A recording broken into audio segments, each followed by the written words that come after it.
A very good morning to all of you. आप सभी का स्वागत है आपके अपने channel study for RAS and IAS के अंदर।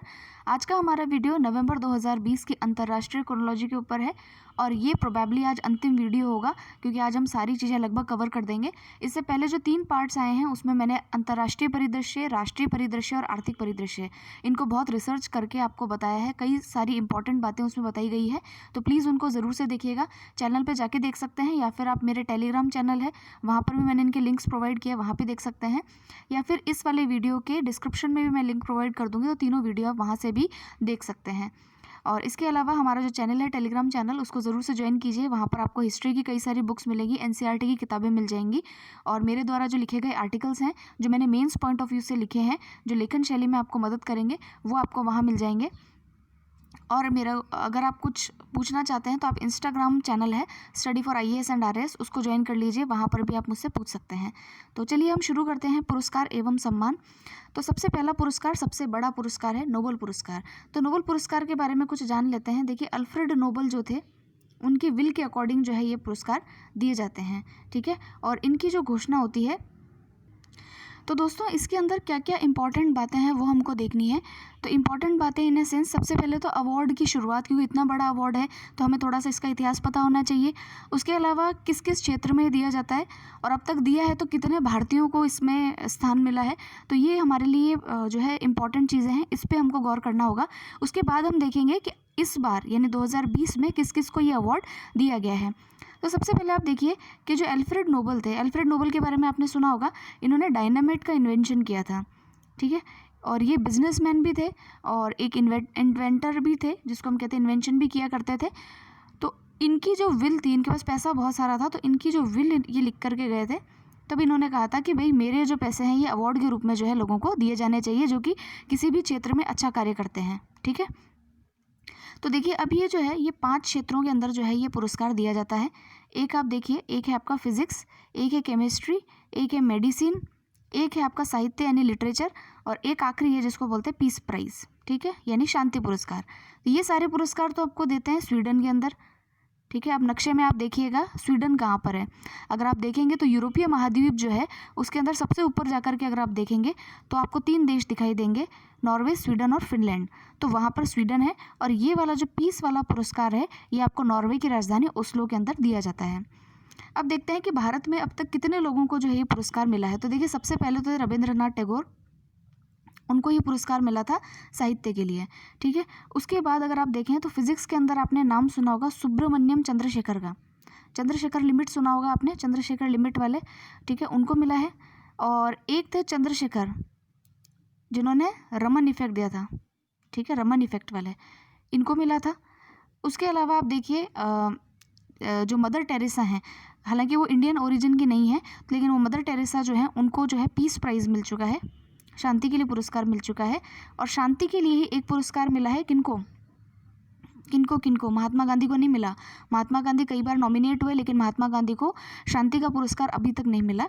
तो ये हैं कैलाश सत्यार्थी, जिनको कि 2014 में ही मिला था। आपको याद हो तो मलाला यूसुफजई जो हैं पाकिस्तान की, उनके साथ में संयुक्त रूप से उनको ये अवार्ड मिला था। तो ये जो कैलाश सत्यार्थी हैं ये किससे संबंधित हैं, तो ये हैं बचपन बचाओ आंदोलन, ये भी याद रखिएगा, बचपन बचाओ आंदोलन से संबंधित है, इनको ये अवार्ड दिया गया था। और 2019 के अंदर जो हमारे इकोनॉमिस्ट हैं जिनका नाम है अभिजीत बनर्जी, ठीक है, ये भी अमेरिका रहते हैं लेकिन है भारत के ही। तो इनको इकोनॉमिक्स के लिए जो है ये अवार्ड मिला था। तो इनके साथ में 2 लोग और थे, तो लेकिन हमारे लिए तो गर्व की बात है कि इनको भी ये पुरस्कार मिल चुका है। एक हमारे इकोनॉमिस्ट एक और हैं जो बहुत शानदार इकोनॉमिस्ट हैं, जिनकी किताबें भी आपको पढ़नी चाहिए। अगर आप यूपीएससी की तैयारी कर रहे हैं तो ज़रूर पढ़नी चाहिए। उनका नाम है अमर्त्य सेन, ठीक है, ये भी क्या है, इकोनॉमिस्ट है, इनको भी ये अवार्ड मिल चुका है। तो ये हमने पढ़ लिया भारत में कितने लोगों को ये अवार्ड मिला है। ऐसे कई लोग और भी हैं जिनको कि जो है, जैसे कि आप देखेंगे कि भारत से कई बार नॉमिनेट हुए लेकिन मिला नहीं, जैसे कि सर अरबिंदो घोष, ठीक है, उनको योगा के ऊपर, इंटरनल योगा के ऊपर उनकी जो रिसर्च है उस पर, उनकी जो किताबें हैं उसके लिए उनको नॉमिनेट किया गया लेकिन उनको पुरस्कार दिया नहीं गया था। तो ऐसे लोग भी हैं, तो आपको कंफ्यूज करने के लिए दे दिया जाएगा। जैसे कि आप सोचेंगे कि भाई जो है कैंडिडेट सोचता है कि भाई महात्मा गांधी ने पीस के लिए बहुत सारा काम किया, शांति के लिए, तो हो सकता है उनको मिला हो। हालांकि ऐसा है नहीं कि मिला नहीं है, तो इसीलिए नाम याद रखना ज़रूरी है कि किस किस को मिला है, किस किस को नहीं मिला। अब चलते हैं इस बार किसको मिला। तो देखिए मेडिसिन के अंदर जो है हार्वे जे आल्टर, चार्ल्स एम राइस और माइकल हॉक्टन, इन तीनों को जो है संयुक्त रूप से प्राइज़ मिला है। ऑल्टर, माइकल और चार्ल्स, ऐसे करके याद करेंगे। हेपेटाइटिस सी जो है, इसके वायरस को जो है इन्होंने खोजा है, इसके लिए जो है इनको ये प्राइज़ दिया गया है। फैक्ट फाइल ये जानने की ज़रूरत नहीं है क्योंकि बहुत ज़्यादा है, ठीक है, इतना ज़्यादा कोई नहीं पूछता, नाम पूछते हैं वो लोग। नेक्स्ट है आपका, कहाँ गया, फिजिक्स के लिए किसको मिला है, तो आप देखिए रोजर पेनरोस और रिनहार्ड गेजल और एंड्रिया ग्रेस, इन तीनों को जो है संयुक्त रूप से ये मिला है। इन्होंने क्या उपलब्धि हासिल की है, तो देखिए इन्होंने ब्लैक होल निर्माण को आइंस्टीन की सापेक्षता के सिद्धांत से जुड़ाव की खोज के लिए, ठीक है, तथा रेनहार्ड गेंजल एवं एंड्रिया गेज को गैलेक्सी के केंद्र में स्थित अत्यधिक घनत्व वाले पदार्थ की खोज के लिए जो है ये अवार्ड दिया गया है। इनकी उपलब्धियां भी याद रखा कीजिए। नेक्स्ट ये है आपके रसायन वाले, केमिस्ट्री वाले। केमिस्ट्री में दो हैं, एक का नाम तो है, फ्रांस की है, इमैनुअल कारपेंटियर, और दूसरी हैं जेनिफर डी डोंडा, ठीक है, इनका नाम याद रखेंगे। और इनको जो है जीनोम एडिटिंग के लिए ये एक उपकरण की खोज के लिए ये अवार्ड जो है वो दिया गया है। दोनों महिला वैज्ञानिकों ने एक टूल क्रिस्पर या CAS9, ये आपके लिए इम्पॉर्टेंट है, ये आपके RS का जो पेपर है मेंस का, साइंस वाला, उसके अंदर ये आपको पढ़ना भी है, ठीक है।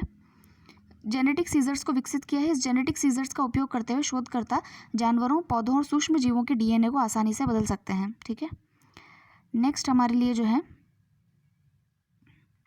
साहित्य का नोबल, तो देखिए साहित्य का नोबल अमेरिका की जो है लुइस गलक, उनको दिया गया है उनकी सुस्पष्ट कवितापूर्ण वाणी के लिए, जो खूबसूरती वगैरह वगैरह, इनको छोड़ो, ये हमारे लिए काम करनी है। मिला किसको है ये याद रखना है। अब जो आता है शांति का पुरस्कार, जो कि मैंने बताया ये कहाँ मिलता है, ओस्लो, नॉर्वे के अंदर। बाकी जो पुरस्कार है वो कहाँ मिलते हैं, स्वीडन की राजधानी स्टॉकहोम में, लेकिन ये पुरस्कार अकेला इकलौता पुरस्कार है 5 पुरस्कारों में से जो आपको नॉर्वे की राजधानी ओस्लो में मिलता है, ठीक है। तो ये देखिए विजेता है इसके वर्ल्ड फूड प्रोग्राम, जो WFP के बारे में आप सुनते हैं, उसको ये पुरस्कार दिया गया है। क्यों दिया गया है, भुखमरी से निपटने के प्रयासों, संघर्ष से प्रभावित क्षेत्रों में शांति के लिए, अपने योगदान के लिए और युद्ध और संघर्ष के हथियार के रूप में भूख को रोकने के लिए, भूख के उपयोग को रोकने के लिए ये पुरस्कार उसको दिया गया है, ठीक है। तो संयुक्त राष्ट्र विश्व खाद्य कार्यक्रम आपात स्थितियों, युद्ध से लेकर नागरिक संघर्षों, प्राकृतिक आपदाओं और अकाल के समय खाद्य सहायता प्रदान करता है। यह 12वीं बार है जब संयुक्त राष्ट्र की एक एजेंसी का व्यक्तित्व को शांति पुरस्कार दिया गया है, यानी कि जो संयुक्त राष्ट्र है, यूनाइटेड नेशंस है, उसकी कई सारी एजेंसीज को जो है नोबल पीस प्राइज़ मिल चुका है। इससे पहले मैंने आपको बताया था कि जब हम इंटरनेशनल लेबर ऑर्गेनाइजेशन पढ़ रहे थे, अंतर्राष्ट्रीय परिदृश्य को याद कीजिए, तो उसके अंदर ILO को भी जो है ये पुरस्कार दिया जा चुका है, ठीक है। इसका मुख्यालय याद रखिएगा, सभी के मुख्यालय UN की जितनी भी एजेंसीज हैं उन सबके मुख्यालय लगभग आपको जो है जेनेवा, स्विट्ज़रलैंड में मिलेंगे, लेकिन इसका मुख्यालय कहाँ है, रोम, इटली में है। तो ये याद रखना है हमको, किसका, वर्ल्ड फूड प्रोग्राम का, ठीक है, इसका। नेक्स्ट है हमारे पास में अर्थशास्त्र के लिए जो ये पुरस्कार है, ये किसको मिला है, ये मिला है पॉल री मिलग्रोम को और रॉबर्ट वी विल्सन को, ठीक है। नीलामी सिद्धांत में सुधार और एक नए नीलामी स्वरूप के आविष्कार के लिए जो है इनको ये अवार्ड दिया गया है। अब नेक्स्ट हमारे लिए है CDRI अवार्ड्स। देखिए CSIR आप समझते हैं, और CDRI लखनऊ ने 2020 सितंबर 2020 को आभासी कार्यक्रम में दवाओं की खोज और उसके विकास में उत्कृष्ट योगदान के लिए युवा शोधकर्ताओं की CDRI अवार्ड से उनको जो है सम्मानित किया गया है। तो अभी इसके अंदर जो है डॉक्टर बुशरा अतीक जो है उनको प्रोस्टेट कैंसर के लिए चिकित्सीय उपाय की खोज के लिए दिया गया है। सुरजीत घोष जो है उनको कैंसर प्रतिरोधक दवाओं के लिए न्यूक्लियर लोकलाइजिंग सेल पेनिट्रेटिंग पेप्टाइड की खोज के लिए दिया गया है। और डॉक्टर रवि मंजीथिया यानी इनको जो है रासायनिक आनुवंशिकता पर आधारित ऑटोफैगी मॉड्यूलेटिंग छोटे अणुओं की पहचान पर उत्कृष्ट कार्य जो कि यांत्रिक अंतर्दृष्टि और चिकित्सीय क्षमता प्रदान करते हैं, उसके लिए अवार्ड दिया गया है। देखिए, देश में वैज्ञानिक उत्कृष्टता को बढ़ावा देने और ड्रग रिसर्च एंड डेवलपमेंट के क्षेत्र में उत्कृष्ट योगदान को मान्यता देने के लिए CDRI अवार्ड्स की स्थापना 2004 में की गई थी। यह प्रतिष्ठित पुरस्कार 45 वर्ष से कम आयु के जो भारतीय नागरिक होते हैं उन्हीं को जो है दिया जाता है। ठीक है, ये पुरस्कार इंपॉर्टेंट है। शांति स्वरूप भटनागर पुरस्कार, ये विज्ञान की 7 विभिन्न शाखाओं में उत्कृष्ट योगदान के लिए देश के 14 चुनिंदा वैज्ञानिकों के लिए CSIR, ये भी देखिए CSIR जो है जिसको हम बोलते हैं वैज्ञानिक एवं औद्योगिक अनुसंधान परिषद के शांति स्वरूप भटनागर पुरस्कारों की घोषणा जो है अभी की गई है। अब देखिए, CSIR के कई अन्य पुरस्कारों की भी घोषणा की गई है, जिसमें है जैसे CSIR के स्कूली बच्चों के लिए नवाचार पुरस्कार, युवा वैज्ञानिकों के लिए पुरस्कार, प्रौद्योगिकी पुरस्कार, ऐसे करके कई सारे पुरस्कार हैं। तो हम देख लेते हैं, थोड़ा बहुत ध्यान रखिएगा, सारे याद ना भी हों तो थोड़ा बहुत आइडिया रखिएगा कि भाई इतना इतना तो है कि भाई हम एलिमिनेट कर पाएंगे।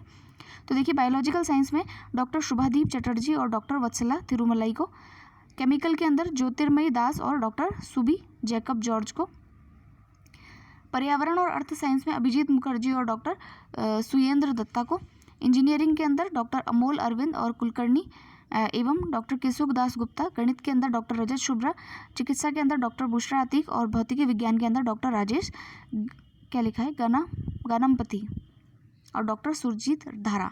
देखिए, यह पुरस्कार भी 45 वर्ष से कम उम्र के वैज्ञानिकों को जो है दिया जाता है और इसमें 5-5 लाख की राशि और प्रशस्ति पत्र दिया जाता है। नेक्स्ट है अपना 41वां सरला पुरस्कार 2020। 41वां सरला पुरस्कार ये इतना इम्पोर्टेंट नहीं है। सरला पुरस्कार और सीता पुरस्कार और शीला पुरस्कार सब याद करेंगे तो फिर पुरस्कार ही याद करते रह जाएंगे और तो कुछ आएगा नहीं। लेकिन मैं फिर भी कहूँगी आपको कि RS में तो ऐसा पूछा नहीं जाता है, UPSC का सवाल ही नहीं है। बड़े अवार्ड ज़रूर पूछे जा सकते हैं, उनसे संबंधित सवाल आते हैं, लेकिन जो छोटे मोटे अवार्ड्स होते हैं वो क्षेत्र विशेष के होते हैं। तो आप अपने एग्ज़ाम के पॉइंट ऑफ व्यू से देख लीजिएगा कि ऐसा प्रश्न आया है तो ज़रूर याद कीजिएगा, वरना छोड़ दीजिएगा, दिमाग मत लगाइएगा उसमें। अर्थ शॉर्ट प्राइज़ क्या है? ब्रिटेन के Prince William Duke of Cambridge ने 2020 को पर्यावरणीय समाधानों को निधि मुहैया कराने के लिए 50 मिलियन पाउंड के अर्थ शॉर्ट जो प्राइस है की शुरुआत की है। इसका उद्देश्य है विश्व की कुछ सबसे गंभीर पर्यावरणीय चुनौतियों के लिए सर्वाधिक नवोन्मेषी समाधानों के लिए वित्त पोषण करना। यानी पर्यावरण सुरक्षा के लिए जो गंभीर पर्यावरण के जो स्टेप्स उठाए जा रहे हैं उनको वित्त पोषण करने के लिए जो है अर्थ शॉर्ट प्राइज़ जो है ये ब्रिटेन के प्रिंस विलियम और ड्यूक ऑफ कैम्ब्रिज ने जो है इसको डिक्लेयर किया है। ठीक है भाई, अच्छा काम किया है। यह योजना वास्तव में विश्व की सबसे बड़ी पर्यावरणीय चुनौतियों से निपटने के लिए सर्वोत्तम संभव समाधानों को और बौद्धिक लोगों को एक साथ लाने को प्रोत्साहित करने का एक प्रयास है। ठीक है, प्राणी मित्र पुरस्कार क्या है? केंद्रीय पर्यावरण मंत्री जो हमारे प्रकाश जावड़ेकर जी हैं उनको एक विशेष ऑनलाइन समारोह में ये पुरस्कार जो है वो दिया गया है।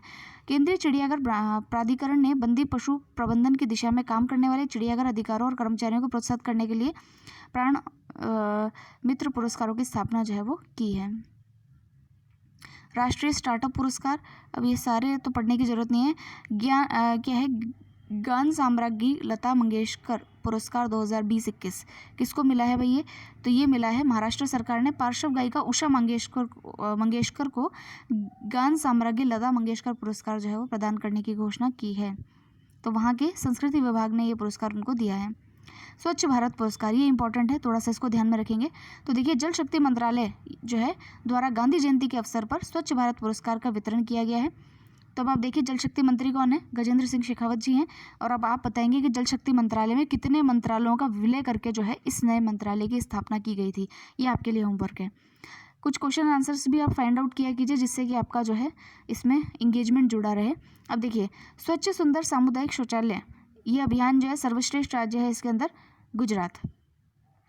ठीक है, उसके बाद में आप देखिए सामुदायिक शिक्षा अभियान, इसके अंदर सर्वश्रेष्ठ राज्य की श्रेणी में आता है यूपी और गुजरात।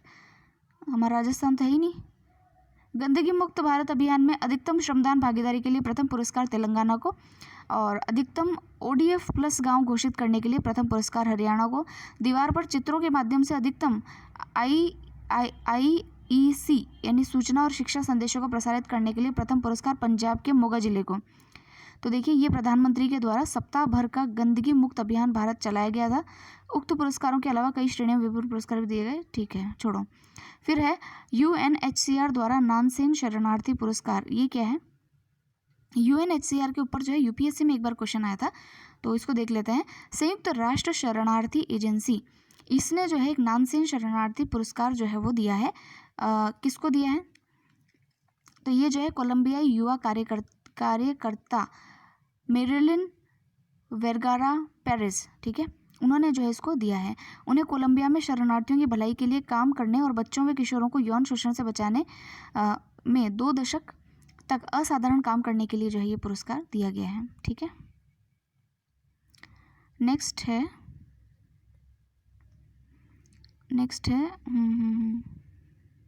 यह पुरस्कार उन व्यक्तियों, समूह, संगठनों को दिया जाता है जो शरणार्थियों, विस्थापितों की सुरक्षा के लिए असाधारण ढंग से सहायता करते हैं।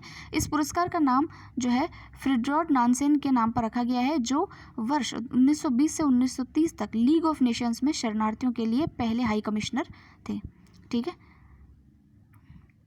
और उन्हीं की स्मृति में जो है ये पुरस्कार 1954 से देना इन लोगों ने शुरू किया है। थोड़ी इन्फॉर्मेशन है, अच्छी इन्फॉर्मेशन है, याद रखिएगा। IACC life time achievement and global excellence award, ये उद्योगपतियों को दिया जाने वाला, इसको छोड़ दीजिए। ISA सौर पुरस्कार, ये इंपॉर्टेंट है क्योंकि आप जानते हैं इंटरनेशनल सोलर अलायंस जो है भारत और फ्रांस ने संयुक्त रूप से बनाया था। इसका जो हेडक्वार्टर है वो हमारे गुरुग्राम में है, यानी इंडिया के अंदर है। यानी कि पहली अंतर्राष्ट्रीय यानी कि अंतर सरकारी ऐसा संगठन है जिसका हेडक्वार्टर जो है भारत के अंदर हो। ठीक है, तो ये इंपॉर्टेंट है। तो इसके लिए जो पुरस्कार हैं ये अभी दिए गए हैं, 3 श्रेणियों में प्रदान किए गए हैं। जैसे एक तो है विश्वेश्वराय पुरस्कार, ये जानते हैं आप विश्वेश्वराय कौन थे? ये भारत के पहले इंजीनियर थे। ठीक है, तो इनके ऊपर जो है एक पुरस्कार रखा गया है। ये पुरस्कार ISA के 4 क्षेत्रों में से प्रत्येक में अधिकतम सौर क्षमता का इस्तेमाल करने वाले देशों को प्रदान किया जाता है। कर्नाटक सरकार के अतिरिक्त मुख्य सचिव महेंद्र जैन ने इन पुरस्कारों की घोषणा की। हाँ, छोड़ो उसको। कल्पना चावला पुरस्कार है एक, उसके अलावा आपका है दिवाकर पुरस्कार। अब इसके अंदर जो है जो चीज़ें हैं वो इतनी इंपॉर्टेंट नहीं है। राइट लाइवलीहुड अवार्ड, देखिए ये कैसे निर्धारित हो कि कौन सा पुरस्कार इंपॉर्टेंट है कौन सा नहीं। पहली चीज़ ये ध्यान रखिएगा कि पुरस्कार का स्तर कितना बड़ा है, अंतर्राष्ट्रीय स्तर का है या राष्ट्रीय स्तर का है। इन 2 स्तर का होगा तो इंपॉर्टेंट होगा। दूसरी चीज़ ये ध्यान रखिए कि पुरस्कार कितना पुराना है, किस ज़माने से ये पुरस्कार दिया जा रहा है। जितना वो ओल्ड होता है उतना ज़्यादा उसकी महत्व बढ़ जाता है।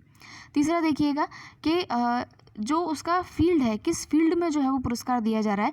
जैसे कि मैथ्स, साइंस, इनमें कई सारे अवार्ड्स मिलते हैं। संस्कृति के अंदर जो है जैसे ललित कला अकादमी अवार्ड है, ये इंपॉर्टेंट हो जाता है। तो ऐसे अवार्ड्स को जो है हमेशा हमको नज़र में रखना चाहिए कि ये इस बार जो है किस व्यक्ति को दिया गया है।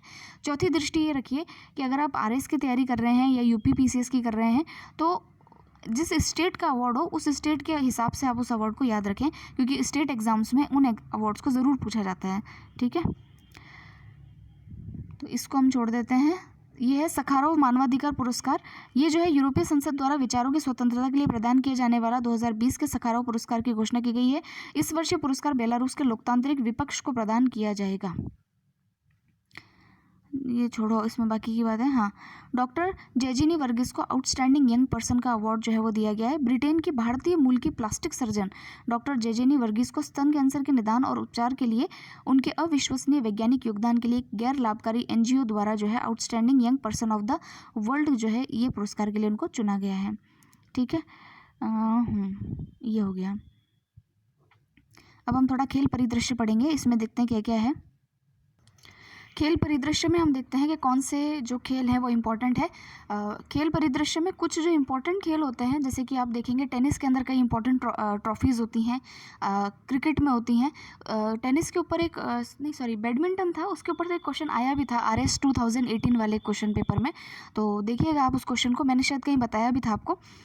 ये बैडमिंटन वाला डेनमार्क ओपन जो है ये आप देख लीजिएगा किसको मिला है, क्योंकि सिर्फ नाम ही देखना है, कुछ समझाने वाला है नहीं। टेनिस वाला देखिए, टेनिस में फ्रेंच ओपन, देखिए टेनिस में होता है फ्रेंच ओपन, एक होता है US ओपन और एक होता है विम्बलडन। ठीक है, विम्बलडन सबसे बड़ा होता है। तो ये जो फ्रेंच ओपन है इस बार वाला देखते हैं किसको क्या मिला है। यहाँ पर आ जाइए, देखिए पुरुष एकल का जो खिताब है वो आपके राफेल नडाल को, ये मेरे फेवरेट हैं, इनको मिला है। ठीक है, उसके अलावा आप देखिए उप विजेता कौन है, नोवाक जोकोविच है। महिला एकल में है इगा स्वातेक, ये पोलैंड की हैं, और उप विजेता है सोफिया केनन, ये अमेरिका की हैं। पुरुष युगल में केनिन क्रावेट्स और एंड्रियास मियेस को मिला है, और इनके उप विजेता हैं मेट पेविक और ब्रूनो सोयरस। ठीक है, उप विजेता भी ध्यान रखना ज़रूरी होता है, इनमें भी क्वेश्चंस बनते हैं।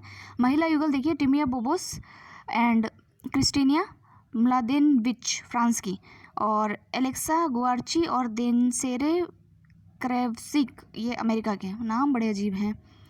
ठीक है, Roger Federer, Rafael Nadal, Novak जोकोविच, ये तो बड़े इंपॉर्टेंट हैं, लोग भी इंपॉर्टेंट हैं भी बहुत शानदार प्लेयर हैं, तो इनको तो हम ध्यान रख सकते हैं। ये काम का नहीं है। ये देखिए यहाँ पर निशानेबाजी के अंदर यानी शूटिंग के अंदर जो है इला वेनिल वलारिवन को Sheikh Russel international air rifle championship में स्वर्ण पदक मिला है। ये भारत की है, इसलिए आपको याद रखना पड़ेगा इनका नाम। बांग्लादेश शूटिंग फेडरेशन में जो है ये संपन्न हुआ है। ये ऑनलाइन टूर्नामेंट बांग्लादेश के संस्थापक शेख मुजीबुर रहमान और मौजूदा प्रधानमंत्री शेख हसीना के भाई शेख रसेल की जयंती के अवसर पर आयोजित किया गया है। भारत की ओर से इस प्रतियोगिता में भाग लेने वाले अन्य निशानेबाज शाहू तुषार वगैरह थे, इनको छोड़िए। इनका नाम याद रखिएगा कि ये जो है किससे रिलेटेड है। ऐसा क्यों कह रही हूँ मैं, क्योंकि इस प्रकार के नाम इस बार 2018 के मेंस में ऐसे ही नाम दे दिए गए थे खिलाड़ियों के, क्योंकि आपका वो जो है स्पोर्ट्स का पेपर होता है 20 नंबर का, खिलाड़ियों के नाम दे दिए गए थे और उसमें पूछ लिया कि भाई इनके बारे में आपको लिखना है। तो अब नाम ही नहीं पता होगा तो लिखेंगे कहाँ से, तो इसलिए जो है नाम याद रखिएगा कि ये भारत के हैं। ऐसे उटपटांग जो होते हैं ना लोग, जिन्होंने असाधारण कामयाबी जो है मतलब कम समय एक जैसे कहते हैं कि नाम अजीब सा होता है, उटपटांग सा होता है, और जो है कोई उपलब्धि उनके साथ में जुड़ी हो स्पोर्ट्स में, उनके नाम ज़रूर पूछते हैं। जैसे कि अब ये है अपूर्वी चंदेला और ये तो पीवी सिंधु है, तो ये छोटे छोटे जो है इजीली याद हो जाते हैं, वो नहीं पूछे जाते। कुछ अटपटे से होते हैं ना, वो पूछे जाते हैं, तो वो याद रखिएगा आप। नेक्स्ट है विष्णु शिवराज पांड्यन को स्वर्ण पदक, ये भी निशानेबाजी में इनको मिला है। भारत के विष्णु शिवराज पांड्यन को अंतर्राष्ट्रीय ऑनलाइन निशानेबाजी के 5वें सत्र में 10 मीटर एयर राइफल में जो है स्वर्ण पदक दिया गया है, तो ये भी ध्यान रखेंगे। नेक्स्ट है शतरंज, जूनियर स्पीड ऑनलाइन शतरंज चैंपियनशिप। भारत के युवा खिलाड़ी निहाल सरीन ने जो है अक्टूबर 2020 में रूस के एलेक्सी सराना को हराकर chess.com की 2020 जूनियर स्पीड ऑनलाइन शतरंज चैंपियनशिप जो है वो जीती है। नेक्स्ट है हमारे लिए,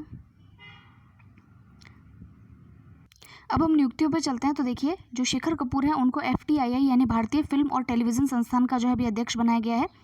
उसके बाद में जो डॉक्टर PD वाघेला हैं उनको ट्राई आप जानते हैं भारतीय दूरसंचार विनियामक प्राधिकरण, ये IAS अधिकारी रहे हैं और इनको जो है इसका अध्यक्ष जो है वो नियुक्त किया गया है। फिर है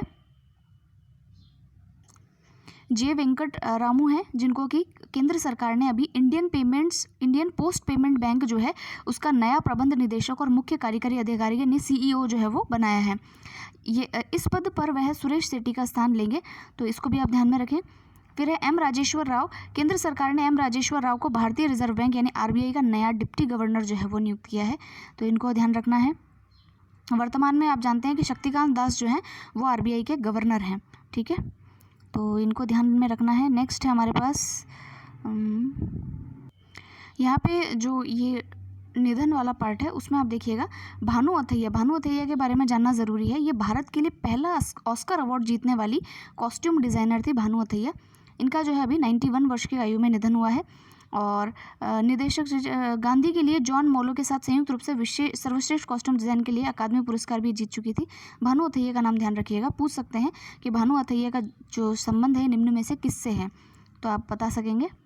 रामविलास पासवान जी के बारे में जानते ही हैं, जो उनकी लोक जनशक्ति पार्टी थी लोजपा, जो कि अभी हार गई बिहार में, तो उसमें जो है केंद्रीय खाद्य और उपभोक्ता मामले के जो मंत्री हैं इनका भी जो है अभी निधन हो गया था, ठीक है। महाकवि अकिंतम अच्युतन नंबूदरी जो हैं ये मलयालम कवि और ज्ञानपीठ पुरस्कार से सम्मानित थे, इनका भी जो है अभी। अब नेक्स्ट देखते हैं, अब मैं दिवसों वाला देख रही हूँ, तो दिवसों में एक चीज़ इंपॉर्टेंट है, मैंने शायद किसी का एंट्रेंस एग्जाम देखा था किसी यूनिवर्सिटी का, आई थिंक JNU का था। उसमें एक क्वेश्चन था कि अंतर्राष्ट्रीय अहिंसा दिवस जो है वो कब मनाया जाता है, ठीक है, नॉन वायलेंस डे। तो ये इंपॉर्टेंट है कि 2 अक्टूबर को जो है अंतर्राष्ट्रीय यानी कि इंटरनेशनली इसको रिकॉग्नाइज़ किया गया है कि महात्मा गांधी की जो जयंती है उसको क्या मनाया जाएगा, अहिंसा दिवस जो है वो मनाया जाएगा। तो देखिए संयुक्त राष्ट्र महासभा ने 15 जून 2007 को सर्वसम्मति से पारित प्रस्ताव के तहत महात्मा गांधी के जन्म दिवस को अंतर्राष्ट्रीय अहिंसा दिवस के रूप में जो है उसको एक्सेप्ट किया है। अब देखिए कि हमारे यहाँ पर भारत में जो है शिक्षक दिवस कब मनाया जाता है, 5 सितंबर को। लेकिन विश्व शिक्षक दिवस कब मनाया जाता है, तो ये मनाया जाता है आपका ये है आपका 5 अक्टूबर को। ठीक है, ये कब मनाया जाता है, 5 अक्टूबर को। तो इसको याद रखिएगा कि विश्व दे रखा है कि भारतीय दे रखा है, राष्ट्रीय या फिर अंतर्राष्ट्रीय, इनमें कंफ्यूज नहीं होना है, यहाँ गलत हो सकता है। जैसे कि एक क्वेश्चन मैं आपको देती हूँ, एक तो नेशनल कंज्यूमर डे कब आता है और एक इंटरनेशनल कंज्यूमर डे कब आता है, ये आप मेरे को जो है कमेंट सेक्शन में बताइएगा। ठीक है, नेक्स्ट है हमारा विश्व कपास दिवस 7 अक्टूबर को मनाया जाता है, क्योंकि विश्व कपास दिवस का आयोजन पहली बार 2019 में किया गया था, यानी कि तो अभी भी ताज़ा ही डिक्लेयर हुआ है, तो इसको ध्यान रखना पड़ेगा। फिर है विश्व हैबिटेट डे, ये 8 अक्टूबर को मनाया जाता है, इसको भी संयुक्त राष्ट्र ने घोषित किया है। ये इंपॉर्टेंट इसलिए है कि देखिए जो हैबिटेट डे है ये पर्यावरण से संबंधित है, पर्यावरण से संबंधित कई सारे डेज आएंगे, जैसे कि आप देखेंगे अर्थ आवर कब मनाया जाता है। ठीक है, पर्यावरण दिवस 5 जून को मनाया जाता है, तो ये सारे जो कार्यक्रम है ये याद रखना ज़रूरी है। उसके बाद में विश्व मानसिक दिवस, ये इंपॉर्टेंट है, याद कर लीजिएगा, 10 अक्टूबर को मनाया जाता है। विश्व प्रवासी पक्षी दिवस 10 अक्टूबर को, बर्ड्स कनेक्ट आवर वर्ल्ड, ये इसका थीम था, इसको भी याद रखिएगा। अंतर्राष्ट्रीय बालिका दिवस 11 अक्टूबर, और अंतर्राष्ट्रीय बालक दिवस भी था, जिसको कोई नहीं पूछता, उसको भी याद रखिएगा कब मनाया जाता है, उसको देखिएगा। तो बालिका दिवस जो है वो आपका 11 अक्टूबर को आता है, माई वॉइस और इक्वल फ्यूचर। फिर है भारतीय कपास के लिए पहला ब्रांड और लोगो कस्तूरी कॉटन। अब भारत के प्रीमियम कपास को विश्व कपास व्यापार में कस्तूरी कॉटन, सो इसमें देखिए भारतीय कपास जो है इसके लिए नया लोगो आ गया है कस्तूरी कॉटन, यानी कि हमारे जो कपास है उसको किस नाम से जाना जाएगा, अंतर्राष्ट्रीय मार्केट में कस्तूरी कॉटन के रूप से के नाम से जो है वो जाना जाएगा। कस्तूरी कॉटन ब्रांड सफ़ेदी, चमक, मृदुला, शुद्धता, शुभ्रता, अनुष्ठापन एवं भारतीयता का प्रतिनिधित्व करेगा, इसको रिप्रेजेंट करेगा। भारत का जो कपास है दूसरा सबसे बड़ा उत्पादक है और विश्व में कपास का सबसे बड़ा उपभोक्ता देश है, तो ये थोड़ा ध्यान में रखना है हमको। अब देखिए लोक नायक जयप्रकाश नारायण जी की तो जयंती है 11 अक्टूबर को। अंतर्राष्ट्रीय आपदा जोखिम न्यूनीकरण दिवस, जिसको आप कहते हैं डिजास्टर रिस्क गवर्नेंस जो है, वो कब मनाया जाता है, 13 अक्टूबर को।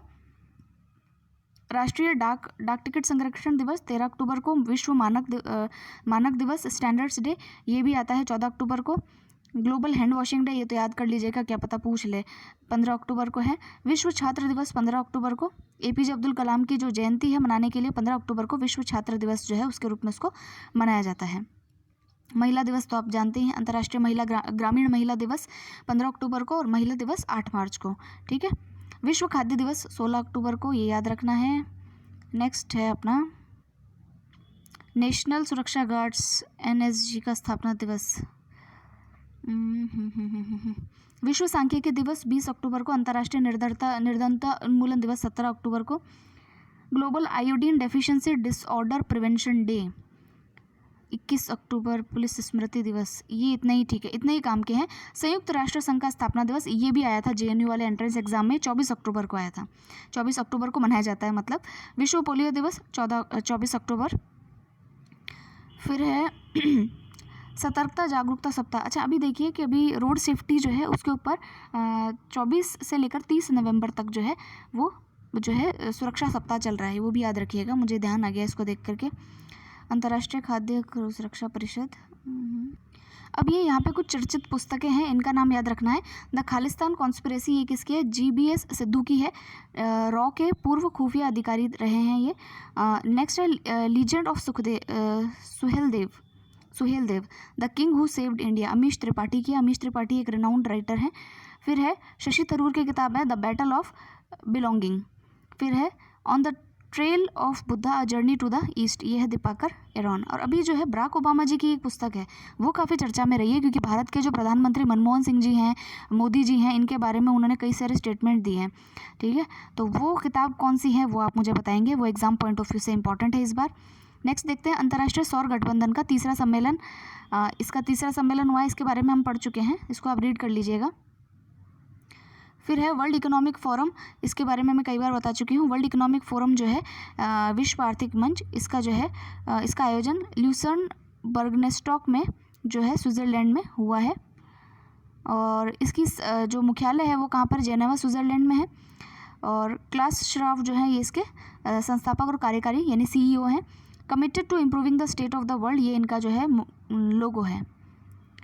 क्वाड देशों के विदेश मंत्रियों की बैठक। देखिए क्वाड क्या है, क्वाड जो है अमेरिका, जापान, ऑस्ट्रेलिया और भारत, इन 4 देशों का एक समूह है, ठीक है। और ये जो है चाइना को काउंटर करने के लिए जो है इनका एक अलग ग्रुप बनाया है इन्होंने, जिसको क्वाड कहा जाता है। तो इसको थोड़ा सा ध्यान रखिएगा, ये काम का है अपने। ब्रिक्स शिखर सम्मेलन, ये कहाँ पर हुआ, 12वां ब्रिक्स शिखर सम्मेलन। तो ये जो है सेंट पीटर्सबर्ग रूस में जो है इसका आयोजन किया गया जाना था, लेकिन महामारी के कारण जो है इसको स्थगित कर दिया गया। और अभी आपको पता है कि इसकी वर्चुअल बैठक हुई थी, मोदी जी ने इसमें पार्टिसिपेट किया था। अब देखिए वैश्विक भारतीय वैज्ञानिक वैभव शिखर सम्मेलन, ये क्या चीज़ है, तो देखिए तो मोदी जी ने जो है वीडियो कॉन्फ्रेंसिंग के माध्यम से वैश्विक भारतीय वैज्ञानिक यानी वैभव का शिखर सम्मेलन जो है उसका उद्घाटन किया। और यह प्रवासी भारतीय एवं देश के वैज्ञानिकों व शिक्षाविदों का एक वर्चुअल वैश्विक शिखर सम्मेलन है। इस सम्मेलन का उद्देश्य भारतीय मूल के दिग्गजों को एक ही मंच पर लाना है जो विश्व भर की एकेडमिक और शोध संस्थाओं से जुड़े हैं, ठीक है। पर्यटन संजीवनी योजना, ये कहाँ की है, इस कोविड महामारी में पर्यटन को पुनर्जीवित करने के लिए असम के मुख्यमंत्री जो हैं सर्बानंद सोनोवाल, उन्होंने जो है इसकी घोषणा की है, तो ये ठीक है। ऑपरेशन माई सहेली, दक्षिण पूर्व रेलवे कोलकाता द्वारा महिला यात्रियों की सुरक्षा के लिए जो है ऑपरेशन माई सहेली नामक जो है उस पहल का शुभारंभ किया गया। ऑपरेशन माई सहेली, उड़ान, इस तरह की कई योजनाएं हैं मेरे हिसाब से जो रेलवे के द्वारा स्टार्ट की गई है। अब रेलवे में जब आप सफ़र करेंगे, जैसे मैं इस बार आई थी तो मेरे को पता है कि एक जो पुलिस कांस्टेबल थी तो उन्होंने मेरे को भी दिया था, एक पैम्पलेट दिया था उड़ान नाम का, और उन्होंने कहा था कि अगर आपको कोई दिक्कत हो तो यहाँ आप टोल फ्री नंबर है, यहाँ कॉल कर सकती हैं। तो यहाँ पर रेलवे में काफ़ी सारी सुविधाएं अभी की गई हैं। देखिए कपिला कलाम कार्यक्रम, ये क्या है, तो देखिए शिक्षा मंत्री जी जो हैं उन्होंने पूर्व राष्ट्रपति APJ अब्दुल कलाम की 89वीं जयंती पर जो है बौद्धिक संपदा साक्षरता एवं जागरूकता शिक्षा अभियान के लिए कपिला कार्यक्रम जो है कलाम कार्यक्रम जो है इसको स्टार्ट किया है। ये हम शायद पढ़ चुके हैं। आयुष्मान सहकार योजना जो है ये ग्रामीण भारत के स्वास्थ्य सेवाओं के बुनियादी ढांचे में और सुधार लाने के लिए जो है इसकी पहल की गई है। अब देखिए कुछ पोर्टल और ऐप्स हैं जिनके बारे में हम जान लेते हैं। ई धरती जियो पोर्टल, ये क्या है, केंद्रीय आवास और शहरी मामलों के जो मंत्री हैं हरदीप सिंह पुरी, उन्होंने जो है ई धरती जियो पोर्टल जो है उसको लॉन्च किया है। ई धरती जियो पोर्टल के माध्यम से भूमि और पर्यटन विकास कार्यालय L&DO द्वारा संपत्ति प्रमाण पत्र प्रदान करने की सेवा का शुभारंभ किया गया। फिर है परियोजनाएं, देख लेते हैं। कोझिकोड वायनाड सुरंग परियोजना, ये केरला की परियोजना है, ये इसलिए इतनी इंपॉर्टेंट नहीं है। नेक्स्ट है हमारे पास में ऑपरेशन और अभियान। तो देखिए स्लीनेक्स जो अभियान है ये भारत और श्रीलंका के बीच नौसेना का अभियान है, ये याद रखना है आपको, क्योंकि ऐसे जो होते हैं जैसे मालाबार एक्सरसाइज किन किन के बीच में हुई, तो स्लीनेक्स किन किन के बीच में हुई, ऐसे पूछ लेते हैं। ऑपरेशन मित्र शक्ति किन के बीच में है, तो ये मिलिट्री एक्सरसाइज जो होती हैं ये काम की हैं, इनको याद रखिएगा। फिर है क्या है, बोंगो सागर नौसैनिक अभ्यास, ये है भारतीय नौसेना और बांग्लादेश की जो नौसेना है उनके बीच में जो है इसका आयोजन किया गया है। बस इतना ही ध्यान रखना है कि किन के बीच में है, ठीक है। फिर है नेक्स्ट हमारे लिए है पर्यावरण आसन संरक्षण रिजर्व, ये हम पढ़ चुके हैं। ये जो है आपके क्या कहते हैं उत्तराखंड के अंदर है, इसको हम पढ़ चुके हैं पहले। ये पहला रामसर स्थल है जो हमने पढ़ा था वहाँ पे। डॉल्फिन जलज सफारी, ये क्या है, गंगा के पारिस्थितिक तंत्र के संरक्षण और पर्यटन को बढ़ावा देने के उद्देश्य से गंगा डॉल्फिन दिवस के अवसर पर राष्ट्रीय स्वच्छ मिशन ने उत्तर प्रदेश के बिजनौर, ब्रिजघाट, प्रयागराज और वाराणसी, बिहार के कहलगांव तथा पश्चिम बंगाल के बंदेल सहित 6 स्थानों पर डॉल्फिन जलज सफारी का शुभारंभ जो है वो किया है। तो गंगा डॉल्फिन दिवस के अवसर पर national mission for clean Ganga, भारतीय वन्य जीवन संस्थान तथा वन विभाग द्वारा संयुक्त रूप से माई गंगा माई डॉल्फिन नाम का अभियान शुरू किया गया है। आप इस चीज़ को ध्यान रखिएगा कि जो गैंगेटिक डॉल्फिन है ये हमारे भारत का जो है एक्वेटिक पशु है, राष्ट्रीय एक्वेटिक पशु है, राष्ट्रीय जलज जीव है। राष्ट्रीय जलीय जीव कौन सा है हमारा, तो वो गैंगेटिक डॉल्फिन है। ये सवाल आया था 2016 IAS प्रीलिम्स के अंदर, तो याद रखिएगा इसको। अब है हाइड्रोजन ईंधन से चलने वाली कार का सफल परीक्षण किया गया है। विजय राजे सिंधिया के सम्मान में 100 रुपये का सिक्का जारी जो है वो किया गया है। फिर इसके अंदर इतने ही इंपॉर्टेंट क्वेश्चंस जो हैं वो बनते हैं जिसको कि मैंने आपको पढ़ा दिया है। और देखिए अगर कोई आपके एग्ज़ाम पॉइंट ऑफ व्यू से हैं, जैसे आप कोई एग्ज़ाम दे रहे हैं, जैसे NTPC का कोई पेपर है या ऐसा कोई पेपर है जहाँ पर के इस टाइप के प्रश्न पूछे जाते हैं जो कि बहुत ही ट्रिवियल फैक्ट हो, तो उन फैक्ट को आप उस हिसाब से याद कीजिए। बाकी हम सारा तो पढ़ चुके हैं, लेकिन जो ट्रिवियल फैक्ट्स हैं, जो छोटे फैक्ट्स होते हैं, उनको आप अपने हिसाब से, अपनी परीक्षा के हिसाब से याद करके जाइएगा। यानी परीक्षा के 6-7 दिन पहले आप उन फैक्ट्स को याद कीजिएगा ताकि आपको याद रहे। नेक्स्ट ये जो कंप्यूटर के सवाल हैं इसको आप खुद से सॉल्व कीजिएगा, क्योंकि हम सॉल्व करेंगे टाइम ज़्यादा लगेगा, तो आप इसको खुद से सॉल्व कर लीजिएगा। सारे क्वेश्चंस के आंसर इसी में दे रखे हैं, तो आप कर सकते हैं आराम से। तो जितने भी एनालिसिस पॉइंट ऑफ व्यू से सवाल थे वो मैंने सारे आपको बताए हैं। ज़रूर से मैगज़ीन को पढ़िएगा, शेयर भी कीजिएगा और पढ़ते रहिए। Thank you very much, all the very best.